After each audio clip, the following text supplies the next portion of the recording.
Assalamualaikum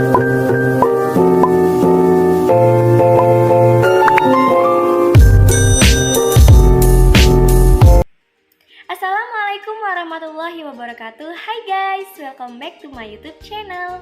With me, Reni Maitasari, mahasiswi program studi pendidikan guru sekolah dasar Fakultas Keguruan dan Ilmu Pendidikan Universitas Bengkulu dengan NPM A1G022118. Di video kali ini aku membahas mengenai manajemen kurikulum. Apa aja ya? Yuk kita bahas. Oke, yang menjadi topik bahasan pada video kali ini yang pertama ada konsep dasar manajemen kurikulum, yang kedua ada ruang lingkup manajemen kurikulum, yang ketiga ada prinsip dan fungsi manajemen kurikulum, yang keempat ada komponen kurikulum, yang kelima ada perencanaan kurikulum, yang keenam model implementasi kurikulum, yang ketujuh pengembangan isi kurikulum, dan yang kedelapan ada evaluasi kurikulum. Oke, kita beralih ke topik bahasan yang pertama, konsep dasar manajemen kurikulum. Kurikulum merupakan seperangkat rencana dan pengaturan mengenai tujuan, isi, dan bahan pelajaran serta digunakan sebagai pedoman penyelenggaraan kegiatan pembelajaran agar untuk mencapai tujuan pendidikan secara efektif dan efisien. Nah, manajemen kurikulum. Manajemen kurikulum merupakan sistem pengelolaan atau penataan terhadap kurikulum secara kooperatif, komprehensif, sistemik, dan sistematik yang dijadikan acuan oleh lembaga pendidikan dalam rangka mewujudkan ketercapaian tujuan kurikulum atau tujuan pendidikan. Oke, next ada ruang lingkup manajemen kurikulum. Menurut Rusman, manajemen kurikulum merupakan bagian integral dari kurikulum tingkat satuan pendidikan atau KTSP dan manajemen berbasis sekolah atau MBS. Yang pertama, KTSP lebih mengutamakan untuk merealisasikan dan merelevansikan antara kurikulum nasional, standar kompetensi atau kompetensi dasar dengan kebutuhan daerah dan kondisi sekolah yang bersangkutan, sehingga kurikulum tersebut merupakan kurikulum yang integritas dengan peserta didik maupun lingkungan di mana sekolah itu berada. Dalam konteks kurikulum tingkat satuan pendidikan atau KTSP ini dijelaskan secara operasional oleh Lestari bahwa siklus manajemen pengembangan kurikulum di sekolah terdiri dari tahap perencanaan, tahap pengembangan, implementasi, dan tahap evaluasi. Penyusunan kurikulum dilakukan oleh satuan pendidikan dengan berdasarkan pada standar kompetensi lulusan, standar isi, standar kompetensi, dan kompetensi dasar yang dikembangkan oleh Badan Standar Nasional Pendidikan (BSNP). Yang kedua ada manajemen mutu berbasis sekolah atau MBS, merupakan pendekatan baru dalam pengelolaan pendidikan yang lebih menekankan pada kemandirian dan kreativitas sekolah atau satuan pendidikan. Untuk dapat meningkatkan mutu pendidikan melalui MBS, pengelolaan sekolah harus didasarkan kepada 8 standar nasional pendidikan, terutama standar pengelolaan.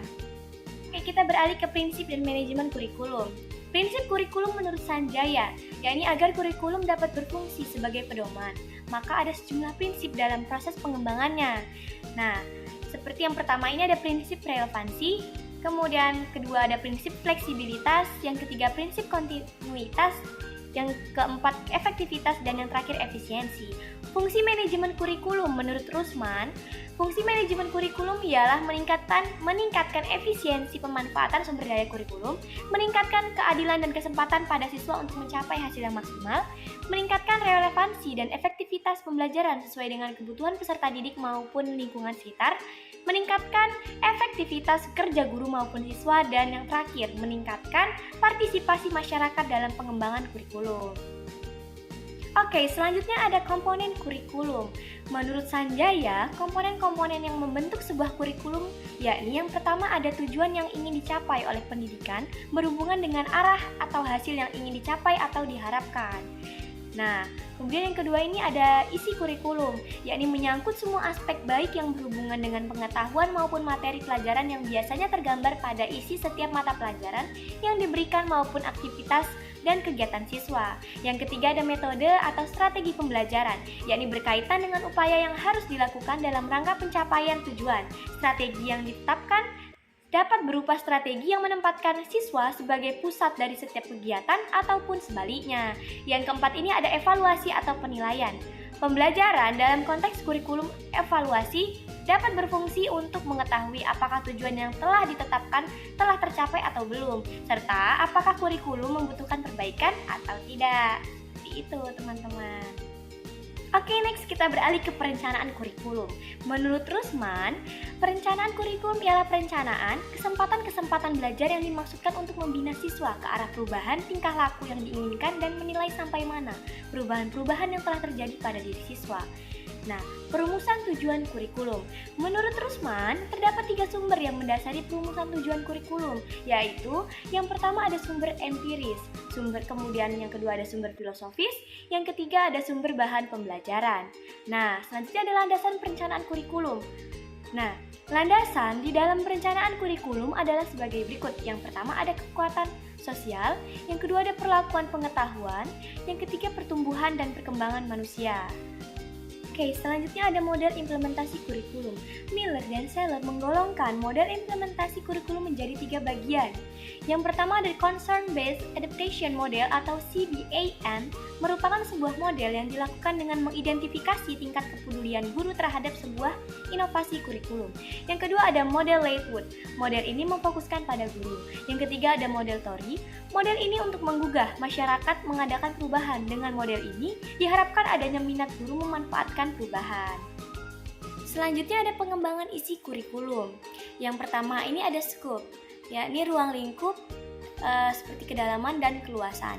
Kemudian ada cakupan wilayahnya, lokal, regional, dan nasional. Kemudian sifat isinya yakni fakta, konsep, prinsip, dan generalisasi.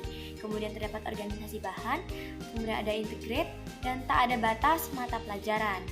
Kemudian yang kedua ada sequence atau sistematik atau urutan. Nah, seperti kronologis, kausal, struktural, logis, psikologis, dan spiral. Kemudian ada separate subject, yakni mata pelajaran yang esensial.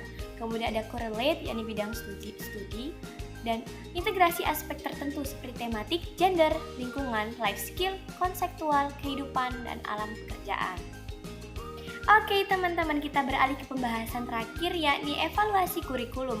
Merupakan pemeriksaan secara terus-menerus untuk mendapatkan informasi yang meliputi siswa, guru, program pendidikan, proses pembelajaran untuk mengetahui tingkat perubahan siswa dan ketepatan keputusan tentang gambaran siswa dan efektivitas program.